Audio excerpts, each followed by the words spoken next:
చేసేది లేక వారితో బయలుదేరాడు. మహారాజు గారు ఎలుగుబంటును చంపాల్సిందిగా వెంగళప్పను కోరాడు. వెంగళప్పకు రక్షణగా ఒక శూలాన్ని ఇచ్చారు, ఒక కాగడను కూడా ఇచ్చారు.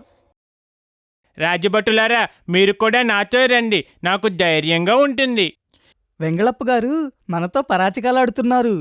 అంత పెద్ద పులిని సంహరించిన మీకు ఈ ఎలుగుబంటు అంత పెద్దదేమీ కాదు. మేము ఉదయం వస్తాము. వెంగళప్ప ఆ అడవిలో బిక్కుబిక్కుమంటూ భయంతో ఉండిపోయాడు. తన రక్షణ కోసం ఏదైనా ఉందేమోనని చూశాడు. ఒక పెద్ద చెట్టు కనిపించింది. శూలాన్ని నేలలో పాతి దానికి కాగడను కట్టాడు. వెంగళప్ప ఆ చెట్టుపైకి చేరి దాక్కున్నాడు.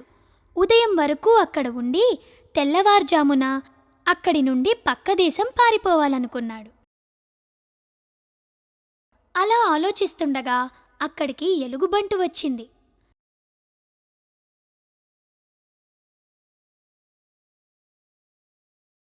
వెంగళప్పకు భయం వేసింది.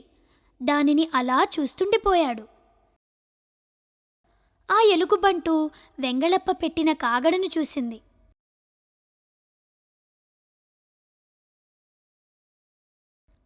అక్కడ మనిషి ఉన్నాడని భావించింది. గట్టిగా అరిచింది, కానీ కాగడ అక్కడి నుండి కదల్లేదు. వెంగళప్పకు భయం వేసింది. అలాగే చూస్తుండిపోయాడు.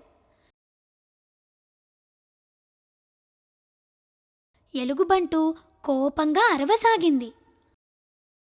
ఆ కాగడ పట్టుకుంది మనిషి అని భావించి ఆ కాగడ మీదకు దూకింది. అలా దూకడం వల్ల ఆ ఎలుగుబంటుకు శూలం గుచ్చుకుంది. అది అక్కడికక్కడే మరణించింది.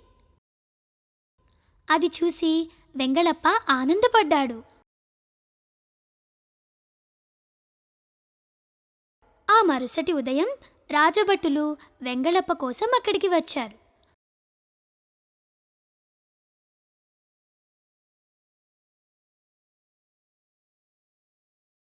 అక్కడ చచ్చిపడి ఉన్న ఎలుగుబంటును చూసి ఆశ్చర్యపోయారు.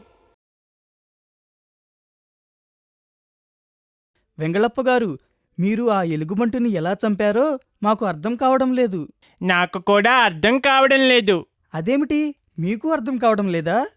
అంటే ఆనందంలో ఉన్నాను కదా, ఏం చేయాలో అర్థం కావడం లేదంటున్నాను. రాజధానికి వెళ్దాం పదండి. రాజభటులు వెంగళప్పను రాజధానికి తీసుకువెళ్లారు. మహారాజుగారు వెంగళప్పను సైన్యాధిపతిగా నియమించారు. 1000 బంగారు ఆభరణాలు ఇచ్చి సత్కరించారు. అలా కొన్ని రోజులు గడిచాయి. ఒకరోజు మహామంత్రి వెంగళప్ప దగ్గరికి వచ్చాడు. వెంగళప్ప గారు, మీతో పనిపడింది. మీరు మరో సాహసం చేయవలసిన సమయం ఆసన్నమైంది. మీలో ఉన్న వీరుడు మళ్ళీ బయటికి రావాలి. మహామంత్రి గారు, ఏం జరిగింది? మరో జంతువు ఏదైనా మన గ్రామాల్ని పీడిస్తూ ఉందా? చెప్పండి, దాని అంతు చూస్తాను. వెంగళప్ప గారు, ఈసారి మీరు జంతువులపైన దాడి చేయడం కాదు, సైన్యం మీద దాడి చేయాలి. మన శత్రురాజైన బ్రహ్మనాయుడు మన సైన్యం మీదకి దండెత్తి వస్తున్నాడు. మీరే అతన్ని ఎలాగైనా ఓడించాలి. దానికి మన సైన్యం ఉంది కదా, నా అవసరం ఏముంటుంది చెప్పండి. వెంగళప్ప గారు, మీకు ఒక విషయం చెప్పడం మర్చిపోయాను. మన సైనికులందరూ ఆ శత్రు సైన్యానికి భయపడి పారిపోయారు. ఇక మీరే ఈ రాజ్యాన్ని కాపాడాలి. మహామంత్రి అక్కడి నుండి వెళ్ళిపోయాడు. వెంగళప్పకి భవిష్యత్తు అంధకారంగా కనిపించసాగింది. ఏం చేయాలో తోచడం లేదు. చూస్తుండగానే తెల్లారిపోయింది. వెంగళప్ప యుద్ధానికి సిద్ధమయ్యాడు.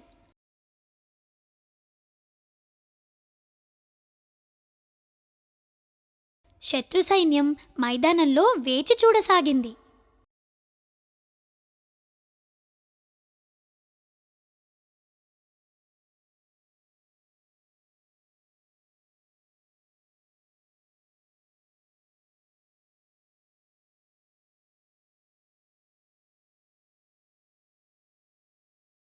మహామంత్రి, నన్ను గుర్రానికి గట్టిగా కట్టండి, యుద్ధం చేసేటప్పుడు కింద పడకుండా ధైర్యంగా ఉండడానికి.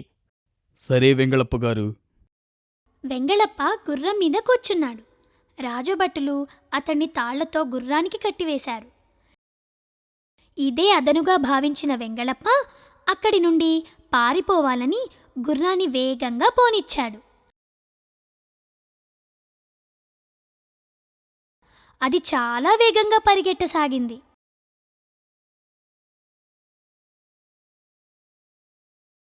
కాని వెంగళప్ప అనుకున్నట్లుగా జరగలేదు. ఆ గుర్రం శత్రు సైన్యం మీదికి వెళ్ళసాగింది. వెంగళప్పకి ఆ జనాన్ని చూసి భయం వేసింది. గుర్రాన్ని ఆపడానికి ప్రయత్నించాడు, కాని అది ఆగలేదు. ఇక చేసేది లేక ఆ గుర్రాన్ని 2 చెట్ల మధ్య నుండి ఉరికించాడు. ఆ గుర్రం ఆ చెట్ల మధ్య నుండి పరిగెత్తే వేళ తన 2 చేతులతో ఆ చెట్లను పట్టుకున్నాడు. ఆశ్చర్యం! ఆ గుర్రం ఆగలేదు సరికదా. వెంగళప్ప పట్టుకున్న ఆ చెట్లు వేళ్లతో సహా వచ్చేశాయి. వెంగళప్ప ఆ చెట్లని చేతితో పట్టుకొని సవారీ చేయసాగాడు. అది చూసిన శత్రు సైన్యం, అమ్మో, పారిపోండి! వీడెవడో మహావీరుల్లా ఉన్నాడు. మనల్ని చంపడానికి చెట్లను తీసుకొస్తున్నాడు. పారిపోండి! మీ ప్రాణాలను రక్షించుకోండి! శత్రు సైన్యం అక్కడి నుండి పరుగులు తీసింది. వెంగళప్ప మరోసారి గెలిచాడు. మహారాజు వెంగళప్పని సన్మానించి సగం రాజ్యం రాసిచ్చాడు. కానీ ఒక విషయం రహస్యంగానే ఉండిపోయింది. శత్రు సైన్యం ఎందుకు పారిపోయిందో ఇప్పటికీ వెంగళప్పకి అర్థం కాలేదు.